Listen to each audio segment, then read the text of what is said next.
It is Sunday, the 26th of November, 2017. I'm in front of the Unitarian Church of Montreal, protesting against Unitarian Universalist injustices, abuses, and hypocrisy, which includes, but is by no means limited to,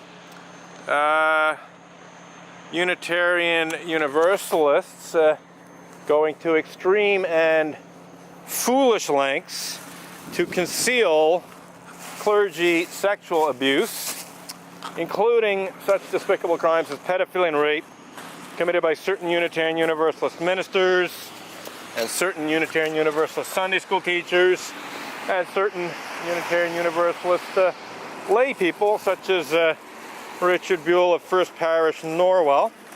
I just finished a half-hour segment of video. This is my second segment of video. I should say that the half-hour segments are split into two videos, one of 17 minutes and the other of 12 minutes, with some seconds on either end.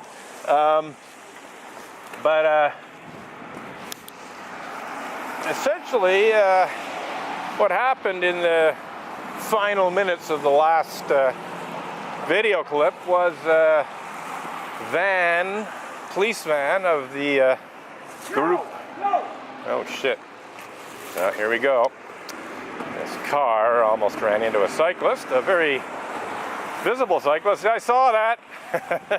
Might even have it on video. So yeah, no, that car was a little bit too hasty to go onto de Maisonneuve Boulevard, and came darn close to hitting a cyclist. So not sure if that was recorded or not. I don't think I was necessarily facing that way. So why don't you just cover your eyes completely? Since you prefer to be willfully blind to my picket sign, like just cover them totally.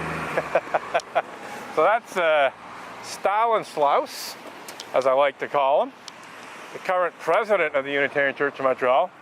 And of course what I'm referring to is his willful blindness to the issues that I'm protesting against, including the issue of the Unitarian Universalist Association misusing Canada's blasphemy law and clergy sex abuse cover-up and denial legal bullying, which seeks to conceal such despicable crimes as pedophilia and rape committed by certain Unitarian Universalist ministers. And unfortunately, Stanislaus has not only, closed his eyes to this, but he's tried to hide it. Stanislaus has erased my chalk slogans that protest against Unitarian Universalist misuse of Canada's blasphemy law and legal bullying intended to hide pedophilia and rape. And that makes him not just passively complicit in Unitarian Universalist clergy abuse, cover-up, and denial, but it makes him a knowing and willful participant in Unitarian Universalist cover-up and denial of pedophilia and rape and other clergy sex abuse. So, unfortunately, Stanislaus is completely out of alignment with the claimed principles and purposes of Unitarian Universalism, as are pretty much every other member or attendee of the Unitarian Church of Montreal. The vast majority of Montreal Unitarians have engaged in a high level of willful ignorance and psychological denial regarding my protest here, and Stanislaus is by no means the only one who's tried to, how can I put it? I want to be accurate here. Who has tried to hide the truth by erasing my chalk slogans. There's no question that Stanislaus has on several different occasions erased my chalk slogans that protest against Unitarian Universalist clergy abuse, Unitarian Universalist clergy sex abuse, Unitarian Universalist child sex abuse, and also the fact that the Unitarian Universalist religious community, as represented by the Unitarian Universalist Association, has in fact falsely accused me of the criminal act of blasphemous libel in Unitarian Universalist Association clergy sex abuse cover-up and illegal bullying, which seeks to conceal such despicable crimes as pedophilia and rape committed by Reverend Mac Wallace Mitchell and Richard Buell of First Parish Norwell, say nothing of Stephen Craig Bullite, say nothing of various other Unitarian Universalists who are guilty of committing either pedophilia or rape or both together. Certainly Richard Buell can be described as a pedophile rapist, and I think it'd be also fair to describe Stephen Craig Bullite as a pedophile rapist in that he repeatedly raped a young boy who he adopted. And I believe the young boy was adopted when he was about 11 years old. I believe the sexual abuse began almost immediately afterwards. So yeah, basically sexually abusing a 11 or 12-year-old boy, I think makes Stephen Craig Bullite a pedophile rapist specifically. Apparently they're trying to change the terminology, and they have a new word for sexual abuse of young children who aren't prepubescent. I think it's hebophile or something like that. I heard it on CBC radio recently. So if Stephen Craig Bullite isn't a pedophile rapist, he's certainly a hebophile rapist.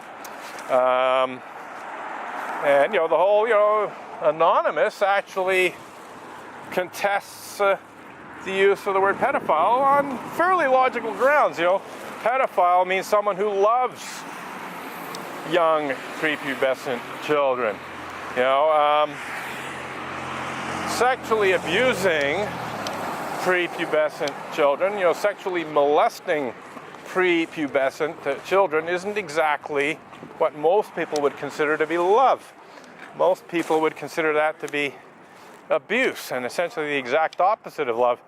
So Anonymous, some of them anyway, those who are concerned with sexual abuse of children and so on, they use the term pedosadist, which is actually a much better, I'd say, description of someone who sexually abuses young children. Pedosadist is actually more truthful and accurate than pedophile. So I'm actually, the only reason I'm using the word pedophile is because that's the word that Stikeman Elliott Barristers and Solicitors defamation lawyer, Maitre Marc-Andre Coulombe, used in his rather worthless cease and desist demand letter. I basically using that word because that's the word that Unitarian Universalist Association chose to use. So here comes David Roller with dark glasses over his eyes.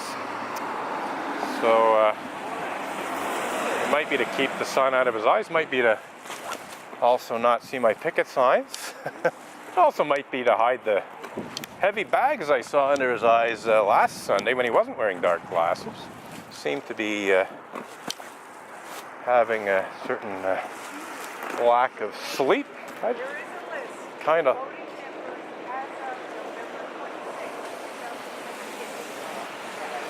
So, you hear them talking about voting members and so on, which is interesting. It sounds like there might be some kind of vote coming up at the Unitarian Church in Montreal. Interesting to see if they democratically vote on how to deal with this little protest here. That could be quite interesting.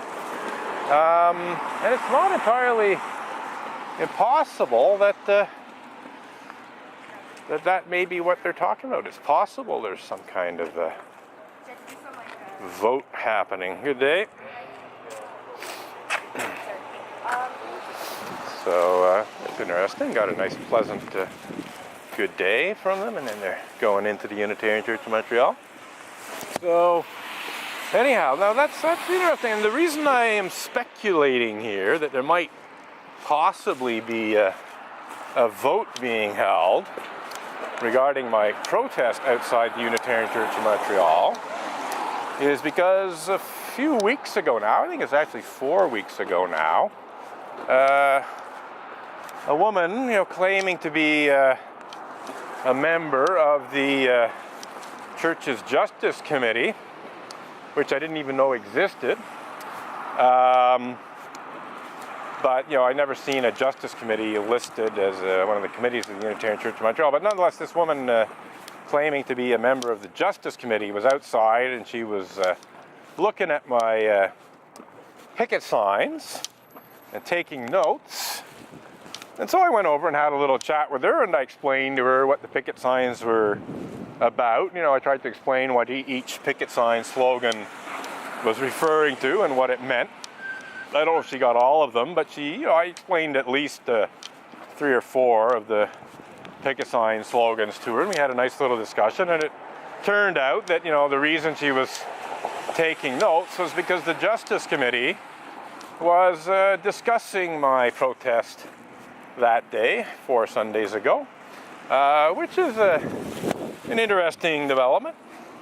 So who knows? Maybe there's some plan afoot to hold some kind of vote regarding my protest. Personally, I think it would be a mistake to have some kind of congregational vote where there was, about my protest where I had zero input into it. I think it'd be better if they had some kind of information meeting beforehand in which I could provide information to church members who wanted it. But again, this is sheer speculation. It may be that there's no vote whatsoever. I'm just saying this is a possibility. I guess we'll know soon enough whether something of that nature happened. But anyway, getting back to this woman who I had a pretty pleasant conversation with 4 Sundays ago. Just see if they're still recording here. Oh yeah, we're still fine. It was quite clear from what she said to me that this protest. Good morning, how you doing? I'm basking in the untold glory of being falsely accused of the criminal act of blasphemous libel by atheist Unitarians in the 21st century. It's a nice day, the sun's out. It's a nice day, the sun's out, and I'm being accused of blasphemy by atheist Unitarians in the 21st century, and I'm loving it. It's truly a unique honor and privilege. Oh, now that's interesting. That's interesting. Got some more people, familiar faces showing up here. Anyhow. Anyhow. Yeah, when someone says good morning to me, especially if they're a Montreal Unitarian, I like to point out to them that it's always a good morning when I stand accused of blasphemy by atheist Unitarians. It's truly hilarious. And it is a unique honor and privilege. I mean, how many people get to be accused of violating Canada's blasphemy law in 21st century Canada? Not very many. To the best of my knowledge, I'm not the only one. I actually heard a rumor, which seems to be reliable, that back in the spring of this year, the SPVM actually charged someone with blasphemous libel. According to what I've read on the internet, from sources that I consider to be usually very reliable, I believe it was the spring of this year. Don't pin me down on the time here. But it does seem that, let's say, within the last year or so, that a person or persons was caught distributing pamphlets that basically had anti-police slogans and illustrations on it. I believe including a burning police van. And some overzealous SPVM police officers arrested them and I think went a little bit too far if they actually had them charged with violating Section 296 of the Canadian Criminal Code, which prohibits blasphemous libel.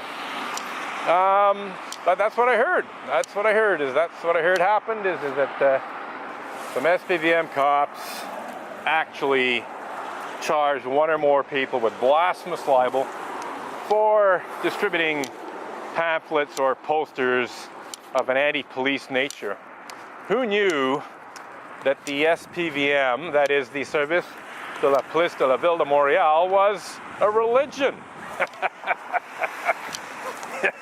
It's quite amusing, actually, how some overly zealous and overly authoritarian SPVM cops like to go a little bit overboard in some of the charges they bring against people.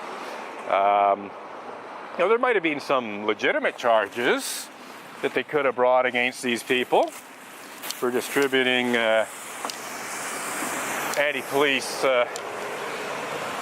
pamphlets or posters that did depict